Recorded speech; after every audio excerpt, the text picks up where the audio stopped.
کی وقت کی، والعصر ان الانسان لفی خسر، قسم ہے عصر کی، عصر کے وقت کی یا زمانے کی، سارے کے سارے انسان نقصان کے اندر ہیں، گھاٹے کے اندر ہیں۔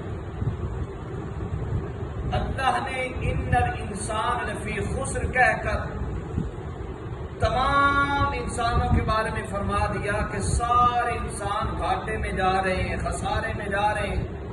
ہاں، چند لوگوں کا استثناء کر دیا، الا الذین آمنوا کہہ کر کہ ایمان والے جو ہیں، جو ایمان لے آئے وہ گھاٹے سے بچ گئے، جو ایمان لے آئے وہ گھاٹے سے، نقصان سے بچ گئے۔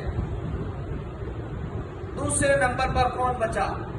ایمان لے آئے، کلمہ پڑھ لیا، دین اسلام میں داخل ہو گئے، لیکن عمل صالح نہیں کر رہے، تو عمل صالح کی شرط بھی ہے کہ اگر عمل صالح نہیں کر رہے وہ بھی گھاٹے میں ہیں، ایمان والے بھی۔ الا الذین آمنوا وعملوا الصالحات، الا الذین آمنوا وعملوا الصالحات، ایمان لے آئے، ساتھ ہی اللہ نے قید لگائی عمل صالح بھی کریں۔ کیا کریں جی؟ عمل صالح بھی کریں، یعنی ایمان لائے اللہ پاک پر، ایمان لائے حضرت محمد مصطفیٰ صلی اللہ علیہ وسلم کی ذات پر، ملائکہ پر،